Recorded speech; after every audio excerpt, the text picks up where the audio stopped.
hoy vamos a hablar de todo lo que está relacionado con Guinea Ecuatorial y en particular con una parte de Guinea, la isla de Bioko. La isla de Bioko se particulariza en que originalmente está habitada por la etnia Bubi, que tiene su idioma propio. Su idioma es una protolengua de las lenguas bantúes.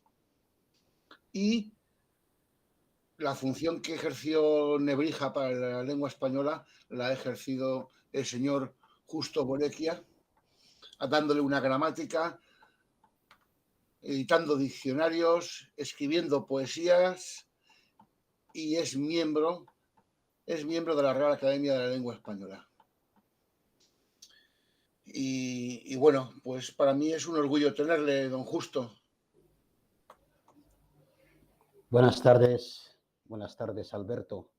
Gracias por haberme contactado desde estas tierras valencianas donde estás y desde donde yo estoy, aquí en Ghana, en Accra. Porque ¿usted enseña en la Universidad de Salamanca o...? Sí, cierto, enseño en la Universidad de Salamanca y estoy aquí en Ghana con el permiso de mi rector, don Ricardo Rivera. Tengo una curiosidad por saber qué es lo que está usted haciendo ahí en concreto. Sí, estoy aquí coordinando un programa que se titula España y el hispanismo en la Universidad de Ghana. Es un programa que empezó el mes pasado, el mes de marzo, con dos actividades, y seguimos este mes de abril con 4 actividades, en mayo otras 4 actividades, en junio otras 4 actividades. Precisamente este viernes, día 22, haremos una actividad con la lectura del Quijote. Sí, entonces la primera vez que se hace una lectura pública del Quijote en la Universidad, la rectora de la Universidad de Ghana, el presidente de la Cámara de Comercio España-Ghana, etcétera, etcétera. Personalidades, vamos. Entonces, como yo soy el coordinador de estas actividades, pues tengo que estar aquí. Muy bien. ¿Hay interés por la lengua española en los países africanos, más allá de Guinea Ecuatorial o del Sáhara? Sí, evidentemente, hay mucho interés, ¿no? En primer lugar, voy a decir que hasta hace relativamente poco, o sea, 2, 3 años, el África Negra no entraba dentro del programa del gobierno de España en cuanto a la promoción del español en África, en el África Negra. Por ejemplo, en el África del Magreb hay 11 institutos Cervantes. Marruecos tiene 6, Egipto tiene 2, Argelia tiene 2, etc. Pero el África Negra, toda el África Negra, tiene solo un instituto Cervantes que se abrió el año pasado. Entonces, fíjese el desinterés que tenía el gobierno de España en lo que respecta a la promoción del español en el África Negra, cuando se está enseñando esta lengua oficialmente desde los años de la década de los 60, 1962, que empezó a enseñarse el español oficialmente aquí en Ghana, de la mano del emérito profesor Víctor Lamte. En Senegal se empezó en 1964, en Camerún se empezó en los años 1963, 64 también. Entonces ha habido siempre un interés alto del español en el África Negra. Lo que pasa es que ha sido un interés no tenido en cuenta por parte del gobierno de España, y a pesar de eso, los estudiantes cada vez son más los estudiantes que quieren aprender el español. Quizá debido no a la promoción que puede hacer el gobierno de España o el Instituto Cervantes Madre, sino a digamos, el interés hacia el fútbol español. Por ejemplo, los 2 equipos más destacados en la Liga Española, es decir, los dos equipos de las grandes ciudades españolas. Entonces, el hecho de ver tanto fútbol español, pues hace que los estudiantes se decanten más por el español. Y además, fíjese, en un país anglófono como es Ghana o otros países como francófonos, se están viendo telenovelas en español. Y no solamente telenovelas en español, sino sesiones de baile de salsas por las tardes en algunos clubes donde los estudiantes bailan salsa con música española. Entonces, imagínate que el interés que tienen las sociedades africanas negras hacia el español, y cuando el España no ha puesto ningún interés en apoyar a estos que aprenden español. Evidentemente sabemos que, de todo eso sabemos que los beneficios de este aprendizaje redundan en España, porque los que aprenden español quieren ir a hacer turismo en España, compran productos españoles. Cuando uno va a supermercados aquí, ya ve productos españoles, aceite de oliva, galletas, quesos, etc. Entonces, señor, el interés del español va cada vez. Además, ya tenemos supermercados españoles que va viendo aquí, o sea, empresas españolas que va viendo en África. Pero, repito, el interés del gobierno, de los gobiernos de España, no ha apoyado, digamos, ha sido cada vez menor, repito. Quizá ahora pues con la celebración de dos jornadas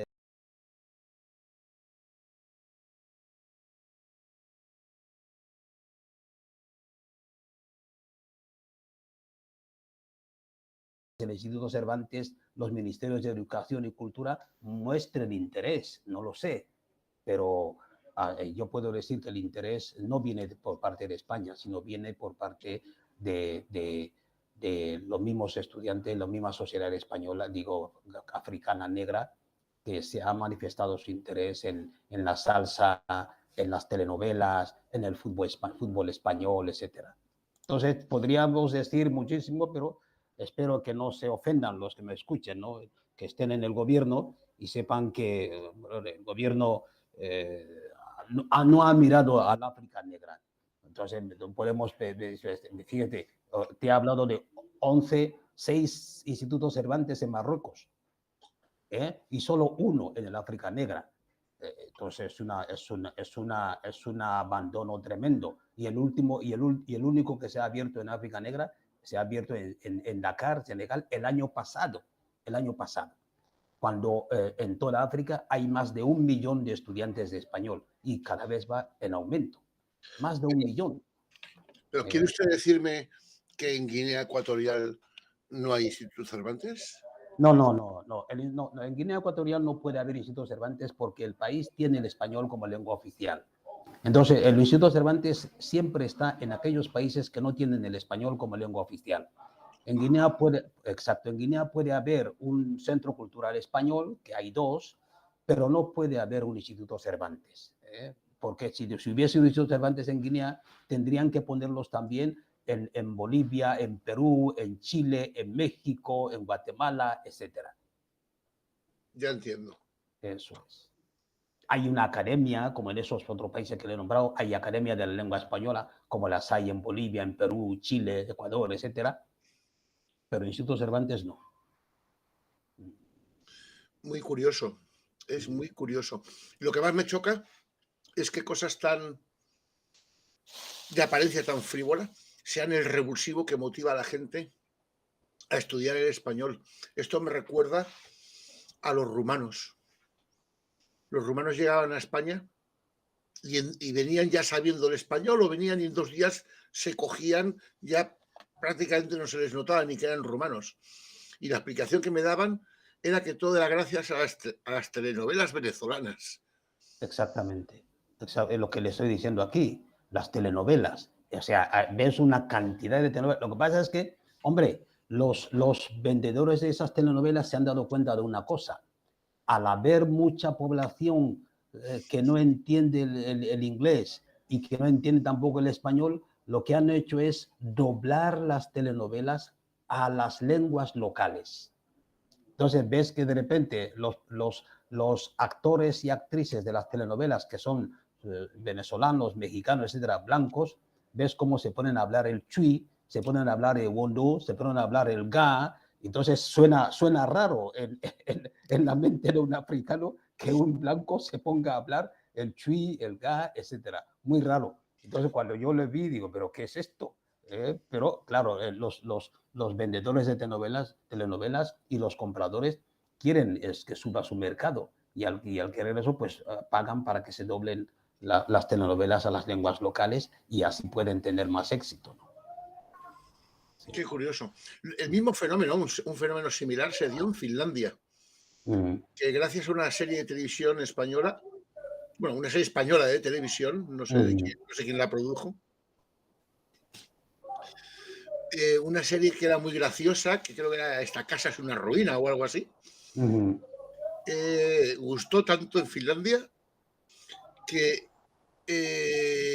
multiplicó la demanda de estudiantes de lengua española. Lo que pasa aquí, Alberto, es decir, ves, yo cuando me han invitado a visitar unas clases, ves una clase de primero, hay 200 estudiantes. En una clase de primero, 300 estudiantes, si no tienen ni sitio para sentarse. Entonces, ¿cómo 300? ¿Ese fenómeno se da en otras lenguas? ¿Ese fenómeno se da en otras lenguas? No. Solo será en español. Solo será en español. Es que son 300 estudiantes, 300 y pico, 200 y pico, en clase de primero, que nunca han visto español. Entonces, mira, entonces ves cómo, claro, entonces el sistema universitario dice, mira, como tienen muchos chavales que han terminado y tienen que hacer un servicio nacional, cuando un estudiante termina sus estudios debe hacer un servicio nacional de 1 año. Es decir, es como la paga de lo que, digamos, ha tenido que pagar el Estado por su formación. Entonces, durante 1 año hace un servicio nacional y esos chavales y chavalas pues se encargan de dar cobertura comunicativa, lingüística a estos 300 y pico de alumnos de primero. De manera que ves a un chaval que tiene 20 estudiantes bajo su tutoría para enseñarles a hablar español, a entender, a buscar información, navegar por internet, etcétera.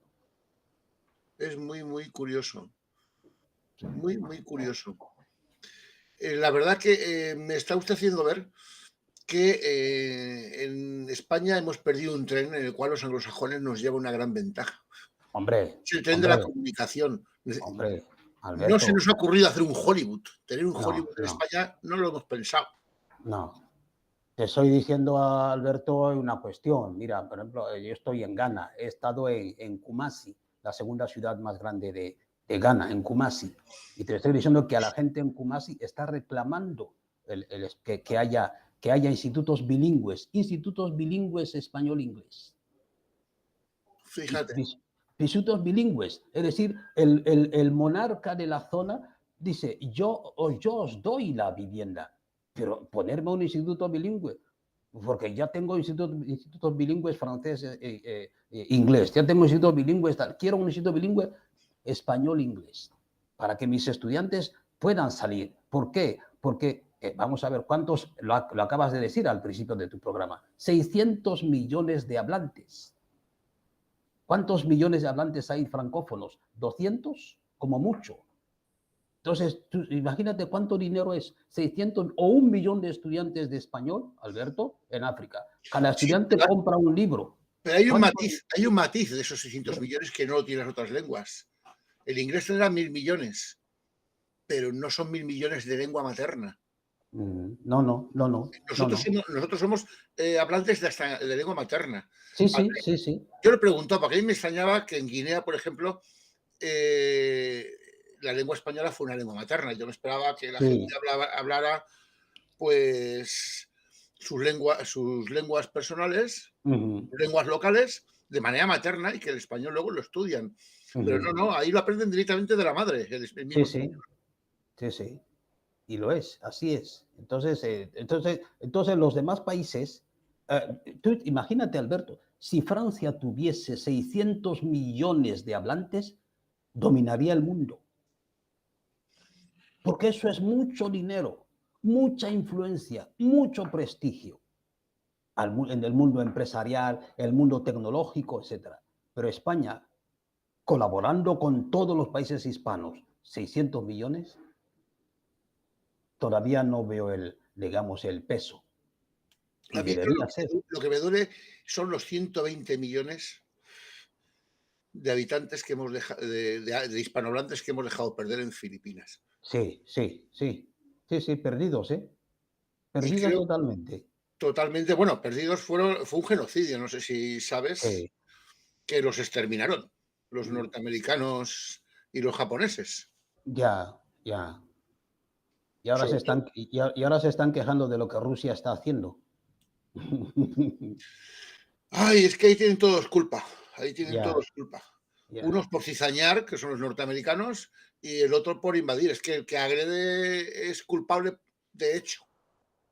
Hombre, nadie agrede sin ninguna razón. Hay unas razones ocultas que no nos van a decir, y yo sé cuál es.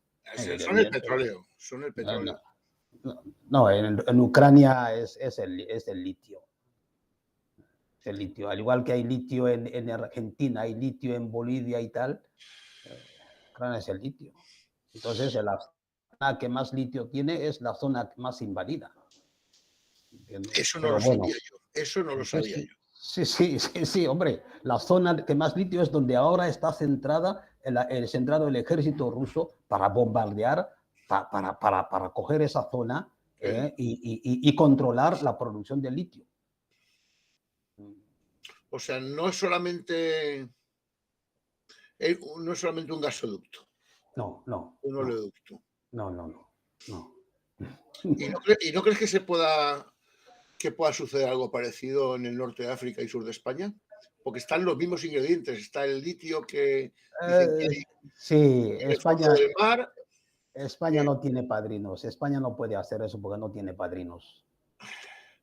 Es que el que se ha buscado los padrinos precisamente es el narcostado de Marruecos. Exacto. Permítame que diga narcostado, es mi opinión personal.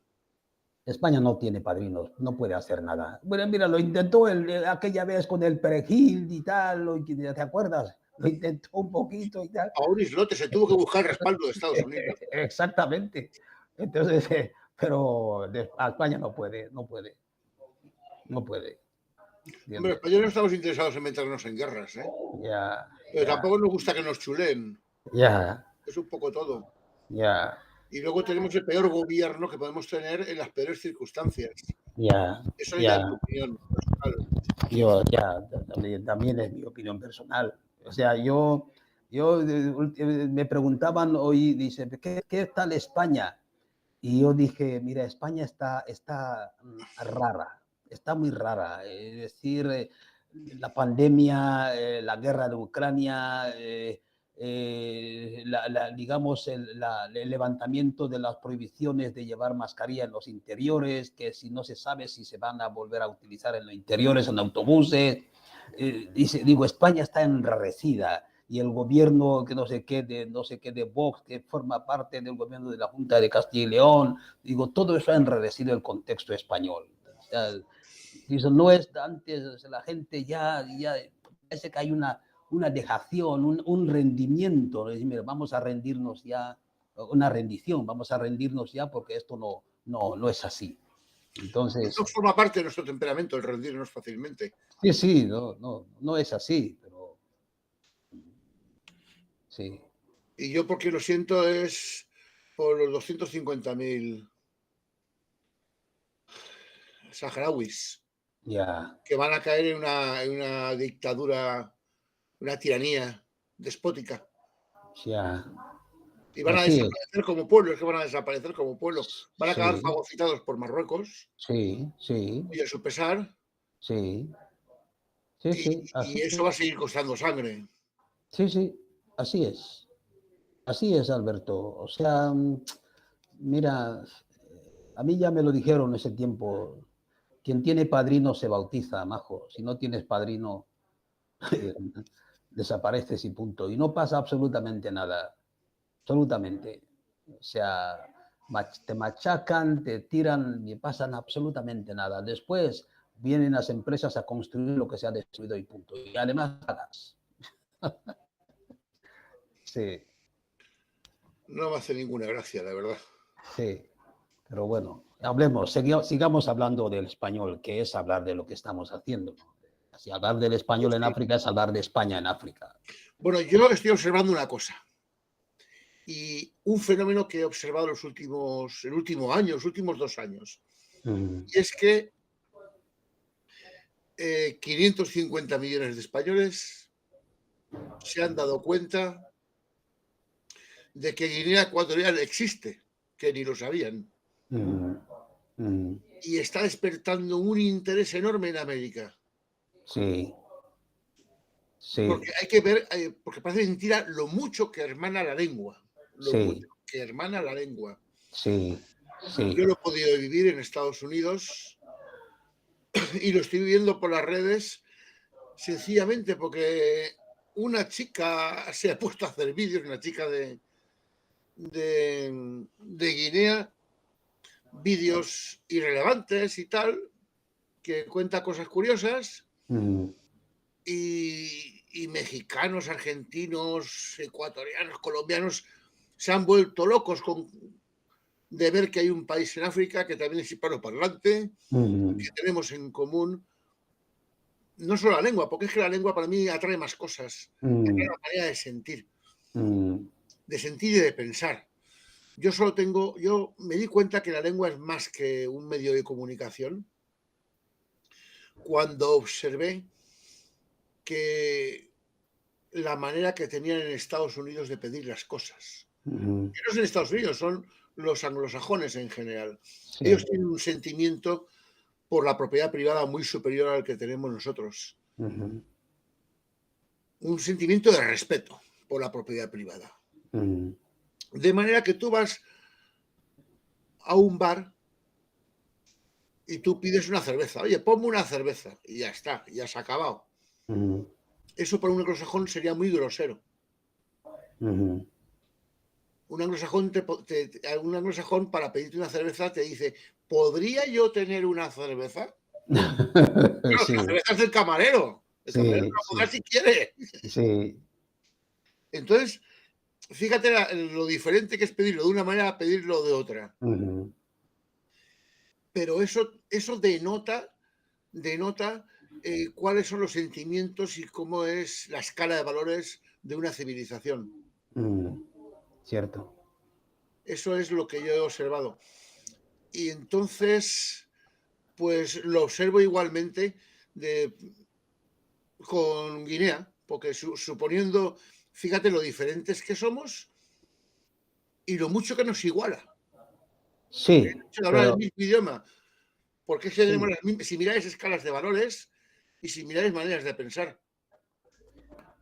Pero corre el peligro de no solamente que se debilite el español en Guinea Ecuatorial, sino que acabe siendo sustituido por las otras lenguas oficiales. El francés es lengua oficial, el portugués es lengua oficial y el Pidgin English es la lengua de comunicación más hablada. Entonces, si antes el español era la lengua más hablada por la población, ahora el Pidgin English es la lengua más hablada, es decir, un inglés que llaman Pidgin, una lengua koiné. El español, evidentemente, es la primera lengua oficial, todavía se habla mucho, pero ahí está el francés y ahí está el portugués. Y Francia no escatima esfuerzos para que su lengua sea realmente lengua oficial. Y cuando Francia dice una cosa, si el francés es lengua oficial, tengo que hacer lo posible para que sea la única lengua oficial. Ya. Entonces, si España no le interesa, digamos, la presencia del español en Guinea Ecuatorial ni en África, pues son espacios que Francia ocupará con el tiempo y se convertirá Guinea Ecuatorial pues, en una especie de Filipinas sin guerra, claro, sin masacre. Sin masacre de momento. Sí. Porque Guinea es de los países con más suerte de África en ese De momento, aspecto. sí, de momento porque el gobierno de Guinea, el dictador no puede meterse en una guerra porque no tiene aliados próximos, es decir, Camerún es un país grandísimo, Nigeria es el gigante de África, Gabón es más grande que Guinea Ecuatorial, entonces no puede porque está, si en caso de guerra, pues Camerún aprovecharía para fagocitar la parte continental. No, Eh, si, y, si y, quisieran, y, si exacto. quisieran, de dos bocados se la comen a Guinea. Sí, sí, sí, y Nigeria también llevaría al otro, máximo cuando hay petróleo en la isla de Bioko, pues Nigeria lo llevaría y punto. Ya nadie diría nada. Lo que pasa es que no lo hacen por respeto al hispanismo, a España, a las buenas relaciones que mantiene Nigeria, Camerún, Gabón con España. Entonces dice, bueno, vamos a esperar, ¿entiendes? Ahí la influencia de Estados Unidos es enorme porque controla el petróleo. Evidentemente, o sea, a Estados Unidos lo que le importa es su petróleo. Es decir, lo que le importa es tener grandes reservas de petróleo, ¿entiendes? Es lo que le importa. El resto poco le interesa. Entonces, las reservas de petróleo, mientras sigan sirviendo a Estados Unidos o a los países que están interesados, pues Guinea Ecuatorial seguirá existiendo. Pero ¿Es ahora Estados mismo Unidos quien sostiene la dictadura de Guinea?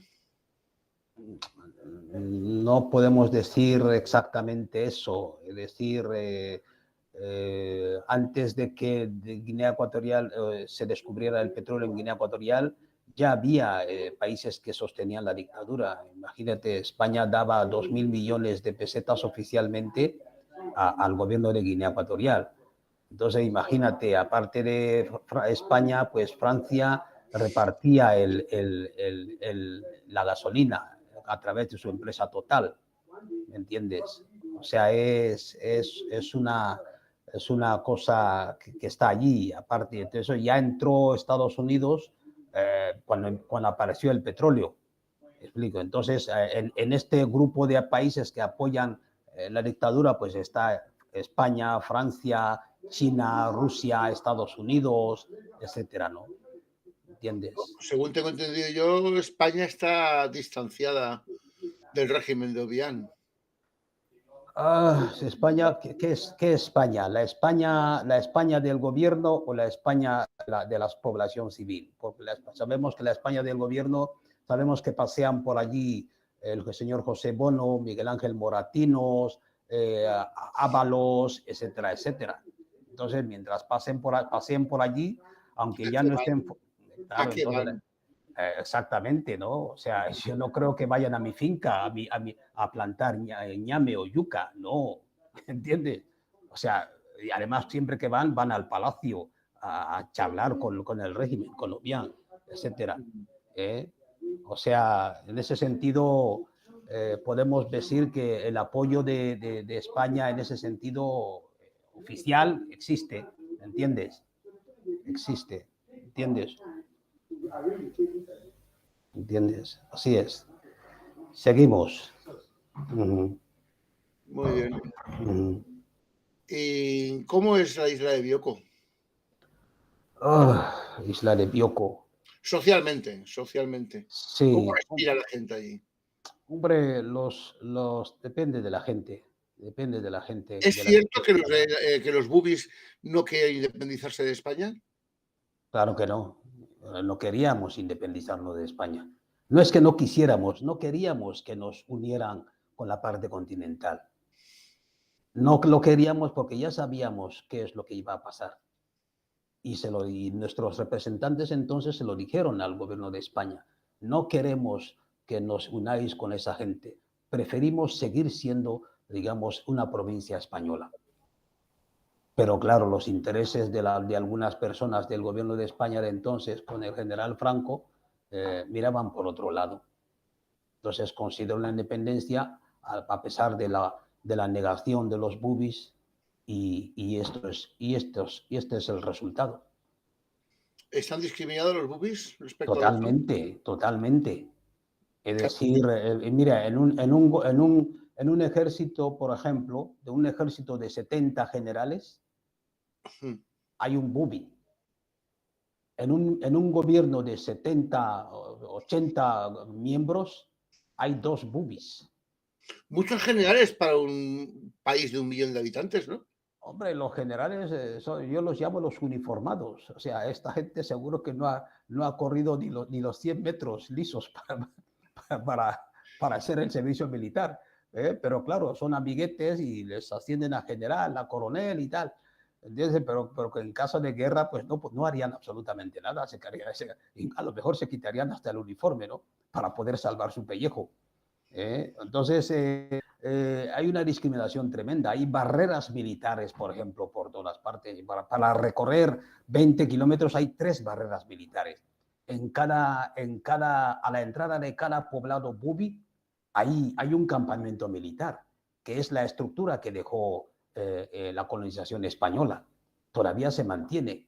Hay un campamento militar, hay una comisaría en el poblado. Entonces los bubis viven en estado de sitio permanente. Y aparte de, o sea, campamentos militares o sea, barreras militares para desplazarse por carretera. Campamentos militares. Cada vez se construyen más campamentos militares para vigilar a los bubis. Pero los bubis, que yo sepa, no dan problemas de insurrecciones, ni sediciones, ni nada de eso, ¿no? Sí, pero les tienen miedo porque a veces, de vez en cuando, un bubi cabreado dice, pues mira, el día que seamos independientes os echamos al mar. Y claro, la gente se asusta. Dice, hombre, a lo mejor este que lo dice, a lo mejor sabe cómo hacerlo, ¿no? Bocazas hay en todos sitios. Hombre, ahí se hace caso, ¿eh? Yo no digo esas cosas, porque como las diga yo, que me aprovecharían y quemarían toda la isla. Yo no digo esas cosas, porque no, por la boca a veces uno muere, ¿no? No, se consigue más con miel que con hiel. Eso es. Pero ahí este dicho no funciona, ¿no? Es decir, por mucho que les hables a los dirigentes políticos, por mucho que les hagas ver que no está bien lo que están haciendo de discriminar a toda una población, cuando el petróleo sale de las aguas de Bioko, cuando la riqueza del país está en la isla de Bioko, y discriminar a la gente de esta forma no está bien, agredir a la gente no está bien. Pero claro, no hacen caso. Su empeño es exterminar, su empeño es discriminar, su empeño es dominar. violentar. Sí. En el fondo es la dominación. Sí. Oye, mira, aprovecho para saludar a Encarni, que está siguiéndonos desde Elche, y a Jaime, que nos sigue desde Nueva York. Y están escribiéndonos en el chat y dándonos ánimos. Y Jaime dice que qué bonito que es soñar, pensar y hablar en español. Sí. Soñar, pensar y hablar en español, sí. Porque la lengua es el soporte de la identidad cultural. Si no tienes una lengua, ¿cómo vas a demostrar que eres español? Yo un día, sin tener argumentos suficientes para justificarme, simplemente porque yo lo percibía así, lo sentía. Con una filóloga yo le decía, oye, que el inglés es una lengua bárbara y está en un grado de desarrollo inferior al español. Tú no, yo creo o yo siento de que el inglés es una lengua bastante más atrasada que el español. Y ella me decía, ¿y por qué? Y le digo, pues mira, porque nosotros tenemos 5 vocales. Con 5 vocales tenemos 5 sonidos vocales. Y tenemos, no sé, 28 o 29 consonantes. Y prácticamente tenemos 30 sonidos consonantes, poco más. En cambio, un inglés, un anglosajón, está más próximo a las lenguas onomatopéyicas, por decirlo de una manera, porque tienen 5 vocales, pero tienen 20 sonidos vocales. Sí. Y tienen eso, 27, 28 consonantes, pero tienen reconocidos que dicen que hay muchos más, 47 sonidos consonantes. De manera que un inglés, cuando lee una palabra por primera vez que no la conoce, no sabe pronunciarla. No sabe. Por eso no ves nos pasa a los españoles. No, pero el español en ese sentido es una lengua uniforme, ¿no? Tiene sus 5 vocales que se pronuncian igual. ¿No? Exacto, se pronuncian igual. Vayas a Chile, vayas a Guinea Ecuatorial, vayas a Colombia, México, se pronuncian igual. Pero claro, es lo ¿Y que eso no dices. puede implicar que sea un grado de evolución superior? No, no, no, porque desde que se empezó a escribir el español, el castellano, mejor dicho, ya se estructuró de esa forma. Desde que Nebrija hizo la primera gramática, hizo con estas 5 vocales, ¿no? Pero el hecho de el inglés no era un estado, digamos, en ese sentido impositivo, inquisitorial en cuanto a la lengua. Es decir, dejaba libertad para que cada zona hablara como quisiera, ¿eh? Pero el español sí, el español dice, mira, el español debe ser único, vayas donde vayas. En España empezaron allí, único. Y eso ha hecho que el español que nos ha llegado hoy, el castellano que nos ha llegado hoy, sea una lengua uniforme. ¿Eh? ¿Por qué? Porque se empezó esa uniformización de la lengua desde la Edad Media. La Edad Media, siglo XII, XIII, XIV, XV, hasta que se hizo correcta la lengua con la publicación del Don Quijote de la Mancha, ¿no?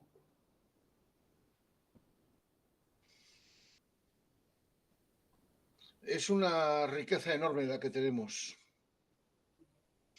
con la lengua. Sí, sí. Y bueno, la verdad es que España, como imperio, que jamás se constituyó en imperio, pero se le debe llamar imperio, porque técnicamente, pues, aunque sea por su grandeza, pues lo fue, nunca se empecinó en difundir su lengua. Fueron las autoridades españolas las que obligaron a políticos y clérigos a aprender las lenguas nativas, y el español prácticamente lo hablan las élites aristocráticas de los nativos de América. Lo curioso es cómo de espontáneamente y con qué fuerza y qué naturaleza tiene esta lengua, para que incluso después de la independencia ha sido cuando más ha crecido en hablantes. Cierto, es decir, la gente tenía que encontrar el instrumento que le pudiera servir para dominar a la población. Y uno de los instrumentos más utilizados es la lengua. Cuando a una población le das una lengua única, es más fácil Sí, la pero eso no lo dominación. hicimos los españoles. De hecho, los españoles, al ser un reino de reinos, pues siempre respetaron las leyes, costumbres y lenguas de las diferentes partes de España. Sí, sí, pero sí, la parte de España. Pero tú sabes que en esas cosas se utilizó otras estrategias, no de dominación bélica por la guerra, sino debido a las alianzas que se firmaban. Entonces, aquel que firmaba, digamos, por haber sido derrotado, pues también firmaba, aceptaba las condiciones que le imponía el otro. Es decir, una de las condiciones era utilizar la lengua para poder comunicarse con la población, para poder enviar mejor su mensaje. Y eso, cuando uno firmaba, digamos, la rendición, pues lo sabía. Pero eso en el caso de España, Y cuando los reinos de Aragón, los reinos de Pamplona, etcétera, firmaron las alianzas y los acuerdos, sabían que sus lenguas iban a acabar desapareciendo. Y además, no solamente eso, sino que se siguió la misma estrategia que utilizó Francia. Siempre digo que Francia tuvo 80 lenguas diferentes. Terminó con esas lenguas a sangre y fuego. solo con la creación de escuelas públicas gratuitas. Creación de escuelas públicas gratuitas. Y bajo coacción. Y claro, entonces los padres estaban obligados a llevar a sus hijos a las escuelas públicas. El padre que no estaba de acuerdo, automáticamente le quitaban los privilegios que podía tener. Y eso es lo mismo que se hizo en Guinea Ecuatorial. Al abrir escuelas, al abrir colegios de internado los misioneros españoles, con el apoyo de los gobiernos de España, entonces obligaban a los padres a llevar a sus hijos a las escuelas. Si no llevabas a sus hijos a tu escuela, a la escuela, te quitaban tus tierras, etcétera. Si no llevabas a tu hija al colegio, te quitaban tus tierras. Y en el colegio durante 5 años a la muchacha le enseñaban nada más que en español, religión en español, catecismo en español, escuela en español. Y cuando terminaba el colegio, los curas le casaban con aquellos chicos que habían estado en colegios también de interno. De manera que se abría una brecha entre los hijos y los padres. Los padres hablaban la lengua y los hijos ya no hablaban la lengua. ¿Me explico? Entonces, estas estrategias que implementó España en Guinea Ecuatorial las había implementado antes en Sudamérica. ¿Me explico? Y esas son las estrategias que implementaron los franceses, sobre todo, y los portugueses. Los ingleses. Según tengo entendido yo, eso realmente sucedió de manera masiva tras las independencias. Hombre, vamos a ver, tuvo que suceder así porque se les dio una justificación. Dice, señores, países africanos, gobiernos nuevos africanos, tenéis países con 100 lenguas diferentes, 200 lenguas diferentes, 400 lenguas diferentes. La única lengua que podéis utilizar para vuestra población es mi lengua extranjera, es mi lengua, es decir, francés, inglés, español, portugués, etcétera. Entonces los gobernantes africanos de aquel entonces dijeron, sí, tienen razón, ¿por qué? Porque la única lengua que podemos utilizar es esta. Además, las escuelas están controladas por los excolonizadores. Entonces abrazaron esa estrategia y siguieron adelante. Pero pudieron haber dicho no. Pero claro, decir no implicaba grandes inversiones y los países africanos no sabían qué era invertir en educación, no sabían qué era invertir en cultura, no sabían qué era invertir para la supervivencia de sus propias lenguas.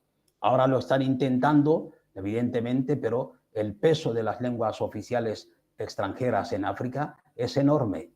Además, ya lo dijo un historiador, Cheikh Anta Diop, senegalés, y el africano intelectual o político está alienado porque piensa que lo que le den, lo que le ofrecen a través de las lenguas oficiales extranjeras en África es lo mejor, y tiene que despreciar sus propias lenguas.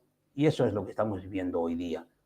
Si vas a cualquier país africano, hay universidades y las universidades imparten enseñanzas en lenguas extranjeras, aunque sean lenguas oficiales. En los institutos, lenguas extranjeras, aunque sean lenguas oficiales. En primaria, lenguas extranjeras. Entonces, ¿qué tendremos después? ¿Tendremos africanos de verdad o tendremos europeos o africanos alienados, europeos rechazados por Europa? ¿Qué es lo que estamos viendo? Entonces, todos estos jóvenes africanos que cogen pateras y quieren ir a Europa, ¿por qué lo hacen? Porque no tienen otros referentes más que los referentes que han encontrado en los libros y van en busca de sus referentes.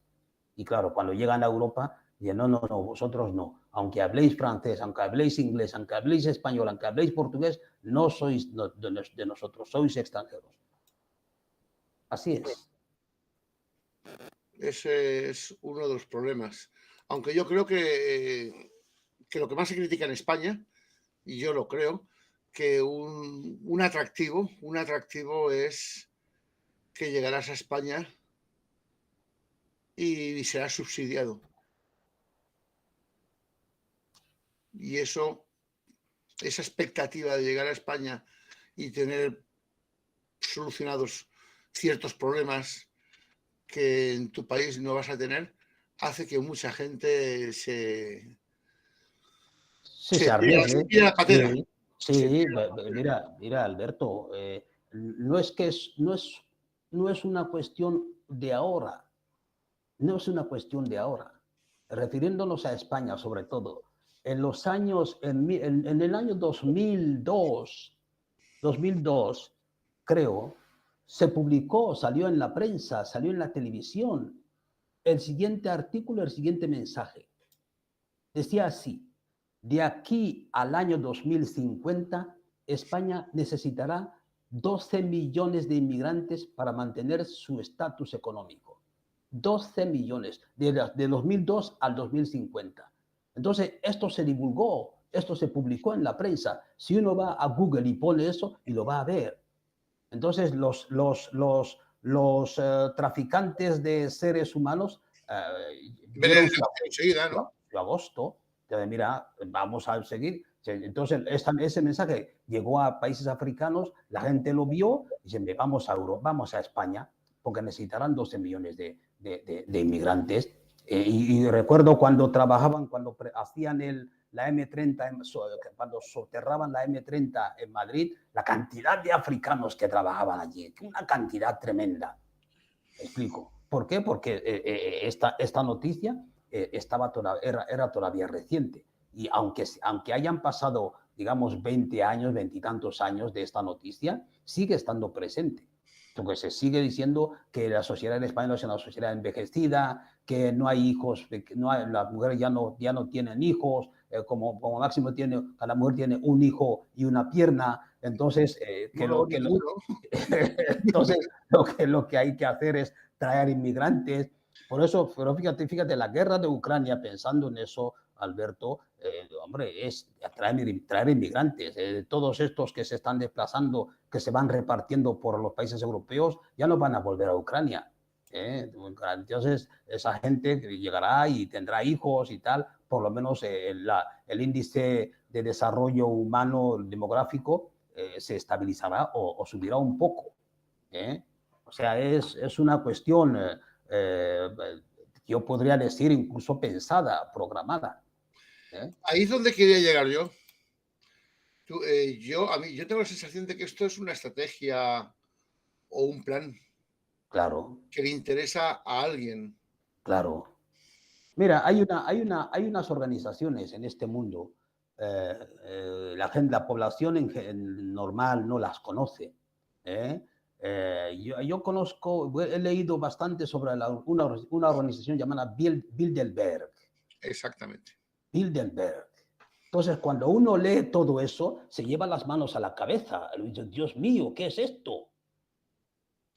¿Me explico?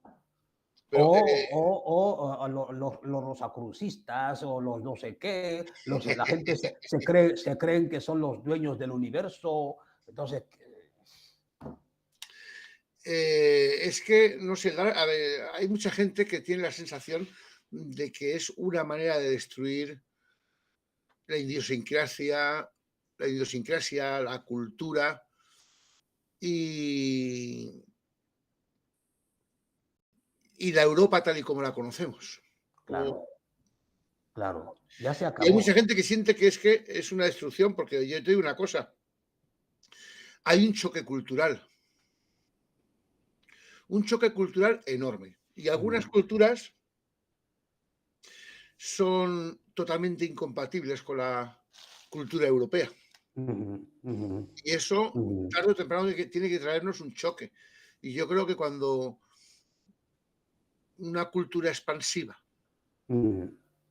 y agresiva en su expansión tenga, no sé, un 30% de masa poblacional en Europa, esto puede ser una guerra civil perfectamente.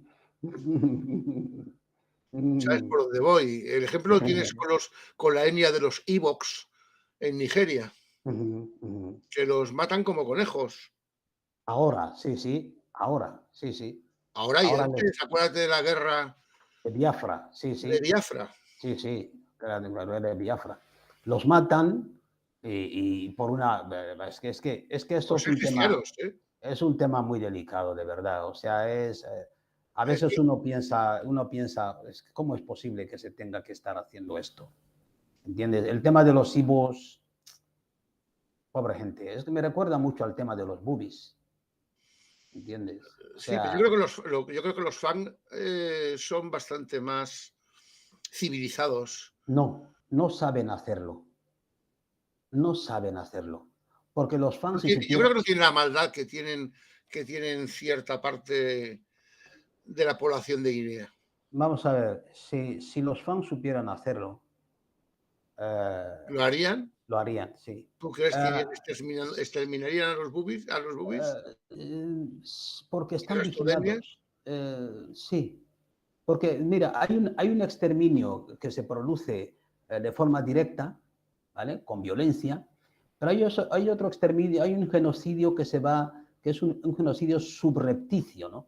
Es decir, cuando con dinero vas convenciendo a las niñas que todavía no piensan de salir con los señores magnates del régimen, darles hijos hacer hijos a estas niñas, y esos hijos pues Y dejan de ser. fagocitarlos étnicamente. Sí, sí, étnicamente, es que es lo que se está haciendo, ¿entiendes?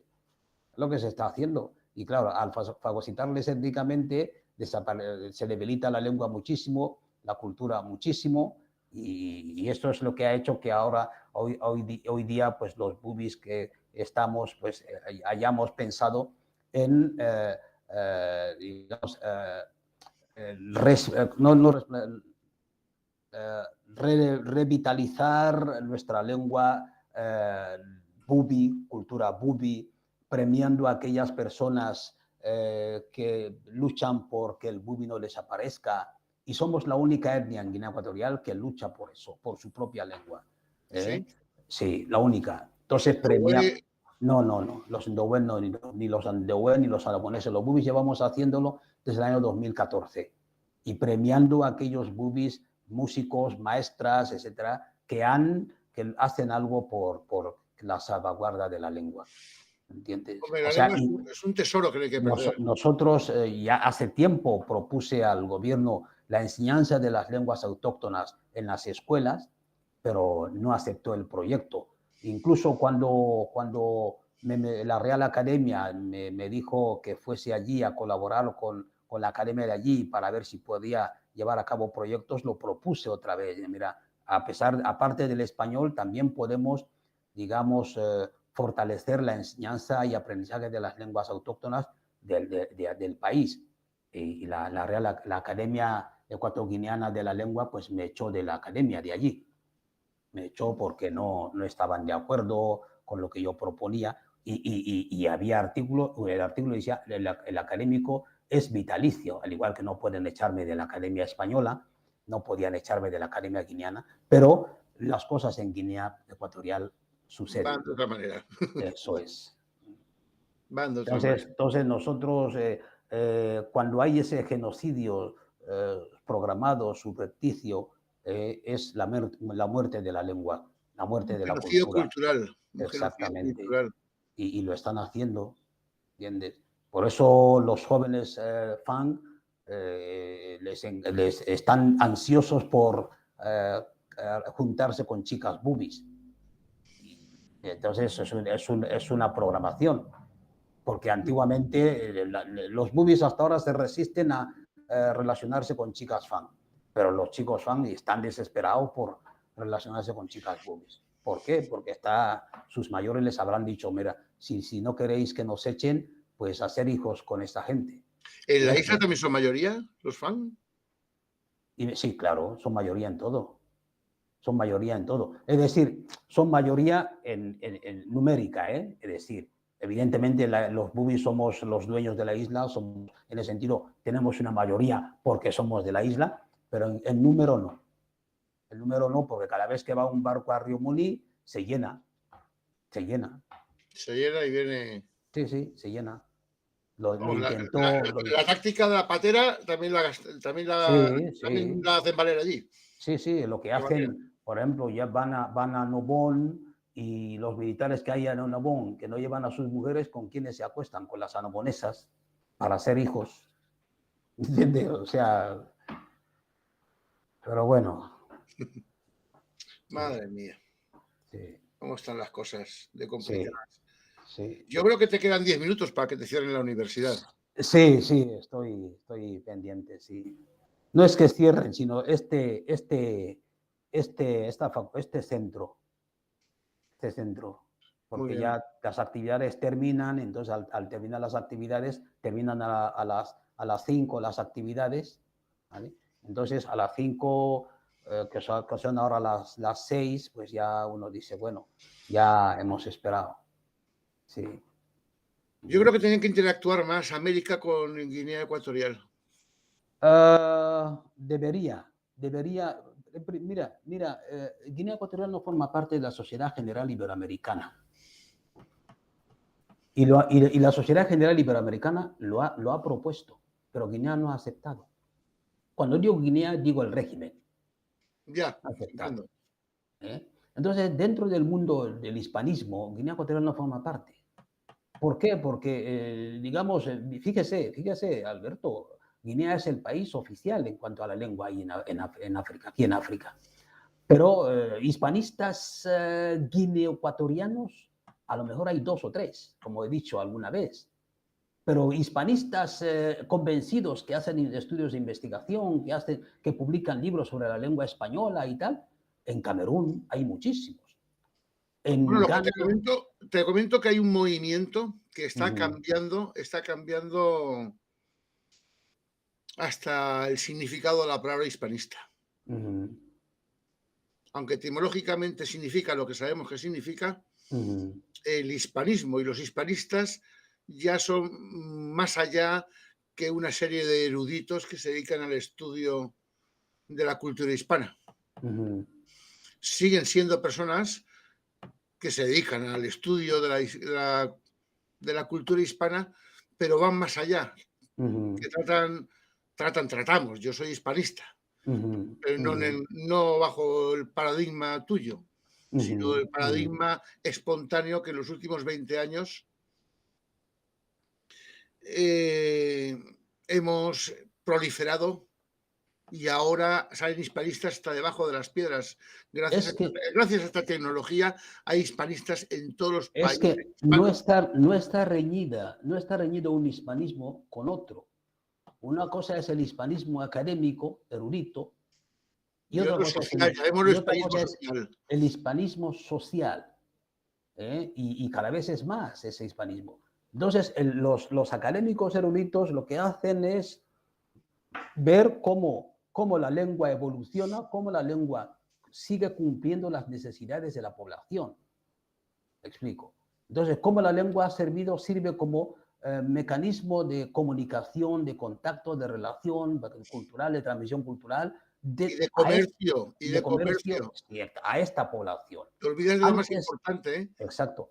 Antes no se hacía. Antes el hispanista se dedicaba a estudiar lo que había sido publicado por escritores, etc. No. Ahora el hispanista también va a esta parte de la lengua dinámica, que es la que crean y siguen cultivando y siguen enriqueciendo los hispanismos sociales. Es que ya te digo que cuando utilices la palabra hispanista debes de tener en cuenta a quién te estás refiriendo, si a los académicos o a las miles de personas que espontáneamente pretendemos crear una comunidad de naciones que nos integremos cultural e incluso políticamente de alguna manera. Hombre, nosotros preferimos hablar en el sentido de hispanófilos, ¿no? Hispanófilos, porque los hispanistas son los seguidores de los estudios hispánicos y tal. Es que todos proceden del estudio. Sí, nosotros cuando hablamos cuando hablo de estas 2 reuniones de hispanistas que ha habido en España, África, el primer encuentro fue el 2019 en Canarias, el segundo fue el año pasado, en 2021 en Madrid, hablamos de estos académicos, eruditos, etcétera, que se concentran para plantear, hablar, etcétera, no solamente de lo académico, sino también de lo social, de la parte más baja. Pero no olvides una cosa, la lengua tiene 3 niveles. Y el hispanista erudito, el académico, llámese como se llame, sabe que la lengua tiene 3 niveles. Está el nivel acrolectal, es decir, la lengua académica, la lengua de los eruditos. Está el nivel mesolectal, es decir, la lengua de aquellas personas curiosas, interesadas en describir todo lo que rodea el hispanismo, como has dicho, comercio, cultura, cine, etcétera. Y está el nivel basilectal, es decir, el nivel más bajo de aquellas personas que no pudieron culminar sus estudios, pero que están interesados en mejorar su nivel, comunicarse, que es lo que hacen todos los días, etc. Entonces, todo eso... Los países de los que yo te hablo proceden de la historia. Sí. Son estudiosos de la historia. Ujú. Sí, Es lo que he podido yo percibir. sí. Bueno, y es mi caso y Ujú, lo veo en todos. ujú, Que no nos hemos acabado de creer la historia que nos contaban, ujú, porque hay datos objetivos que dices, aquí me están engañando por algún sitio. ujú, Yo me acuerdo ujú, que con 27 años, 1993, me corrí, me corrí todo el oeste norteamericano y mi sorpresa fue llegar a la nación india de los indios navajos y ver que se alegraban mucho de encontrarse con españoles de España, porque mexicanos ujú, tenían todos los que querían, ujú, y la explicación que daban era que es que mi abuelita hablaba español solo, y te ujú, recalcaban el solo. ujú, Es que te hablaban en español traduciendo directamente del inglés. ujú, Y es que mi abuelita hablaba español solo. Luego, cuando te enteras un poquito de la historia, te enteras que es que aquello era el virreinato de Nueva España. Dos ujú, terceras partes de Estados Unidos. ujú. Un cachito. Sí. Arizona, Nevada, Colorado, California, Nuevo México, Texas. Y que los mismos nativos, es que resulta ser que es que hace 200 años eran españoles, Ujú, eran, ujú. eran españoles, eran católicos y hablaban español. Y que los mismos apaches llegaron y que dije, oye, que queremos ser españoles también porque estamos hasta las narices de los comanches. Ujú. Ese caso se dio, los mismos apaches vinieron a decir, oye, que me quiero hacer español. De otra manera, no te lo digo tan Ujú. simple como, Eso pero así es. fue. Ya, Y ahora, ¿en qué parte de historia me han engañado? Porque yo no sabía nada de esto, sí, ¿me entiendes? eso es. Y luego te enteras que es que, bueno, en California no quedan nativos hispanohablantes sencillamente porque los exterminaron, los cazaron como conejos. Pero tú lo has podido saber porque has eh, hecho prospecciones históricas. Pero es que aquí en España ni en las universidades enseñan eso. Yo es que te puedo presentar un doctor en historia que se enteró por su cuenta, porque en la universidad no nos Ya, enseñaron. es que depende de las asignaturas. Hay un español histórico, que es donde uno depende del profesor para que uno le cuenten esas cosas. Su doctorado ¿Eh? lo hizo de las culturas aztecas. Eso es. Hombre, Y es que fíjate, tenía que enterarse de eso, tenía que enterarse. ¿Ves? Tú sabes que el estudiante a los 19 años, el profesor le abre la boca y no presta atención, ¿eh? No lo presta. A lo mejor cuando si se dedica, si se pone cuando se pone a hacer su máster, su doctorado, es cuando se entera de esas cosas, a una edad de 30 y tantos. pero ¿tú no crees que ha habido un interés por parte de la docencia en España de ocultarnos nuestra propia historia?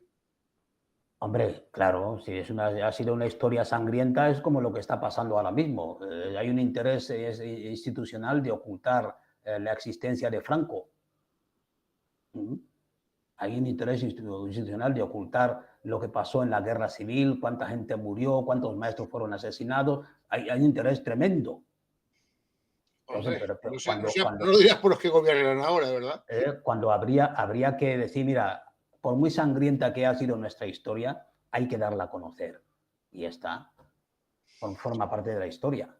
Ya, pero si lo analizas un poquito bien analizado, dices, ¿cómo que sangrienta? ¿A santo de qué? ¿A santo de qué? Si total hubieron dos guerritas. Sí, una guerrita contra los incas y otra contra los, contra los mexicas. Ya, ya, ya. Se conquistó más con tratados y con matrimonios Sí, sí, que con guerras. Eso es nuestro caso, ¿eh? ya, No ya. sé si estarás de acuerdo conmigo. Exactamente, exactamente, con Es matrimonios, que con te va a parecer matrimonios, un chiste, te va a parecer un chiste, pero es que derramamos más semen que sangre. claro, claro, y eso dio resultado, Y el claro, arma, la principal arma de conquista no fue la espada, fue el amor. claro, claro. No lo digas en voz alta, ¿eh? Se te pueden reír, pero Ya, como lo analices históricamente llegas a esa conclusión. ya, Es ya. que ya hubo una real célula Isabel la Católica que decía, casaros con las indias, mezclaros. El Claro, matrimonio interracial, ¿qué es lo que ya fuera con nativos o con negros, qué es lo ha que sido está legal desde el pasando? siglo XVI. ¿Qué es lo que está pasando en Guinea Ecuatorial? No hace falta ir lejos. Ha Claro, es que pasado. sí, están actuando. Es que cuando te has comentado la estrategia que estáis sufriendo los bubis, eso me ha recordado mucho de nuestra propia historia. Sí, sí. Pero es que allí era la tradición. Llego yo aquí, llego a un acuerdo de paz contigo y lo sellamos casándome con tu hija. Claro, Y nuestros claro, hijos ya van a ser claro, españoles. claro. Y el genocidio ese que hablan, cierto es que hubieron muchas muertes por enfermedades, las justas muertes por guerras y la gran desaparición de indios, en mi modesta opinión, fue que en los censos el hijo de un español y una nativa, un mestizo, contaba como español, ya no contaba como nativo. No sé si me entiendes. Cierto, eso es, eso es. Bueno, don Alberto, Bueno, ya me ha están sido un enorme avisando. placer conocerte y espero que podamos tener muchas veladas como esta. Vale, tú sabes dónde estoy, ya tienes mi número de WhatsApp. Si me lo permites, te voy a agregar a nuestro grupo de WhatsApp. Ok, Ahí podrás interactuar con ok, el doctor Mario Castro, que ok. es una eminencia en la historia de Perú y Bolivia y de todo el cono sur. Y ahí también podrás conocer a Patricio Lons y a otras personas. Somos todos, la mayoría somos todos eruditos o que saben o que quieren saber Ok, de ok, nuestra historia y nuestra lengua. ok. Muchas gracias, Alberto. Un placer conocerte. A Hasta cuidarse. pronto y un Chao. saludo a todos.